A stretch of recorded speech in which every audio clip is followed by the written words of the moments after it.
有位朋友私下问我，他做的是熟人生意，经常遇到有人赊账，导致自己手头的资金总是转不过来，有时候还得去各种平台借贷，可又不好意思开口要钱，问我该怎么办。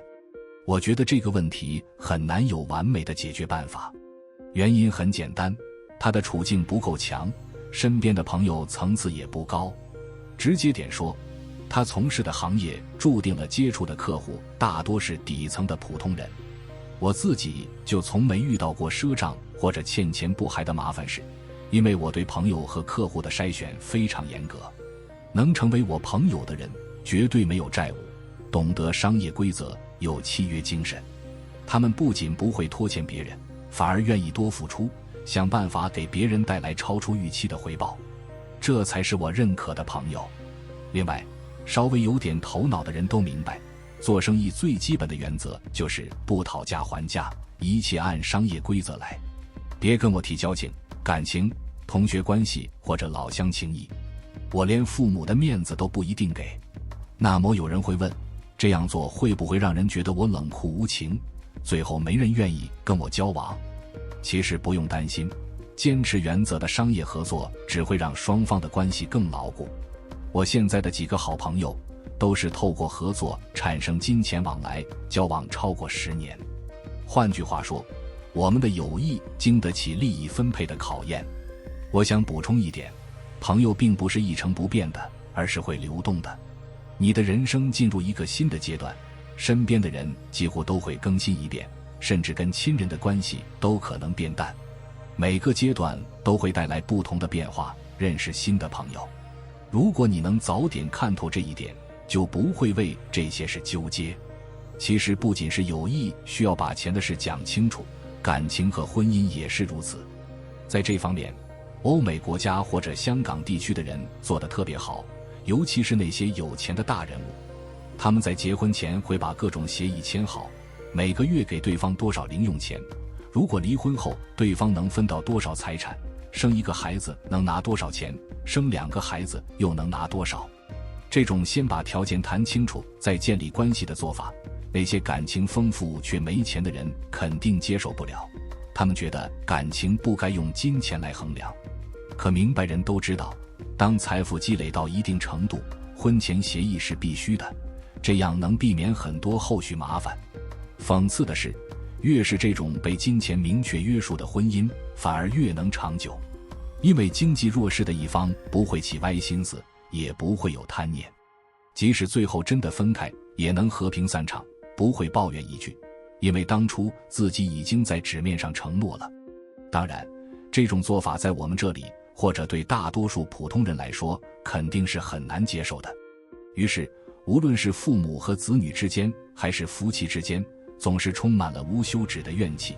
每个人都觉得自己吃了亏，觉得自己是被欠的那一方，是更有理的那一方。如果从经济学的角度看，在没有任何协议的情况下就进行大额金钱往来或者深度绑定，比如结婚，其实是一种赌博。你在赌对方会守规矩，赌对方有基本的良知。可现实往往会给这种赌徒一记重击，打得他们晕头转向。那么，怎么判断一个人是不是赌徒呢？很简单，如果一个人已经30多岁了，还热衷于买彩券，整天为感情烦恼，或者坚信靠勤劳就能发财，那他就是个不折不扣的赌徒，因为他把自己的命运交给了不可控的因素。我们能做的就是尽早远离这样的人，越远越好，越快越好。再回到赊账的问题，为什么我说这是无解？因为做熟人生意本身就容易陷入这种困境。熟人之间往往不好意思撕破脸，怕伤感情，可正是这种模糊的关系，让资金周转变得艰难。如果是我根本不会让自己陷入这种局面。我的生意对象要么是完全按规则办事的陌生人，要么是经过严格筛选、值得信赖的朋友。这样一来，赊账这种事根本不会发生。有人可能会说，这样会不会显得太功利？朋友圈子会不会变小？我觉得恰恰相反，只有跟讲原则的人交往，关系才会更健康、更持久。那些拖欠你钱的人，本身就不值得深交，留着他们只会拖累你。再说说筛选朋友的标准，我身边的人，不管是朋友还是合作伙伴，首先得是经济独立的，没有债务是最基本的底线，因为一个连自己财务都管不好的人，怎么可能在其他方面靠得住？其次，他们得懂商业逻辑，知道生意就是生意，不是靠人情绑架。比如我跟朋友合作项目，从一开始就会把分成比例、责任范围讲得清清楚楚，大家按约定执行，完事后痛快结账，从不拖泥带水。这种模式下，大家都舒服，合作愉快，友谊也自然加深。反过来，如果一开始就含糊其辞，靠感情维系，最后只会闹得不愉快，甚至翻脸。其实，生活中的很多问题都跟这个逻辑有关。你接触什么样的人，往往决定了你会遇到什么样的事。如果你的圈子都是靠赊账过日子的人，那你很难摆脱资金周转的困境。如果你的圈子都是有原则、有能力的人，那你的路会越走越宽。所以，解决赊账问题，不是想着怎么开口要钱，而是从根源上改变自己的生意模式和交友标准。短期看可能会觉得有点难，毕竟要放弃一些老关系，可长远看，这才是让自己摆脱麻烦的唯一办法。再说个类似的例子，我有个朋友以前做小本生意，专门卖些日用品给周围的邻居和熟人。结果呢，账本上全是欠条，月底一算，自己还得倒贴钱。后来他痛定思痛，干脆关了店，改去做线上销售，客户全是陌生人，按规矩先付款后发货。从那以后，他再也没为钱发过愁，生意也越做越大。这说明什么？跟熟人做生意，感情越深，麻烦越多，倒不如跟陌生人做，按规则来，反而省心省力。有人可能会问，那万一身边没这种讲原则的朋友怎么办？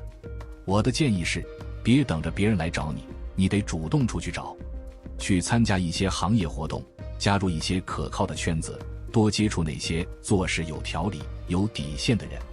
慢慢的，你的圈子就会变不一样。你会发现，当你身边都是可靠的人时，很多问题自然就消失了。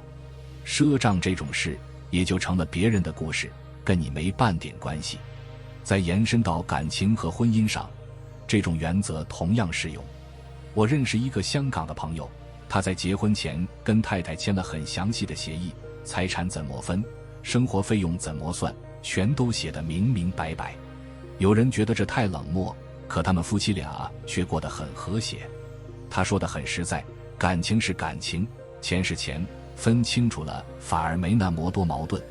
反观身边不少人，结婚时什么也没说清楚，后来离婚时为了钱撕得不可开交，连孩子都跟着受罪。这让我更坚定一个想法，不管是生意还是生活，把规则定在前面，总比事后扯皮强。当然，这种做法不一定适合所有人，有人就喜欢那种糊里糊涂的感情，觉得谈钱伤感情。可现实是，不谈钱的结果往往是既伤感情又伤钱。与其到时候后悔，不如一开始就摆明态度。你可能会失去一些所谓的朋友或者感情，但留下的才是真正能跟你走下去的人。最后回到开头的问题，如果你实在没办法改变现在的生意模式，也不好意思开口要账，那就试着从小处开始改变。比如，下次有人想赊账时，你就先婉拒，说自己最近资金也紧，看能不能先付一部分。慢慢的，让他们习惯你的底线。或者，干脆减少熟人生意的比例，把精力放到更有规则的市场上去。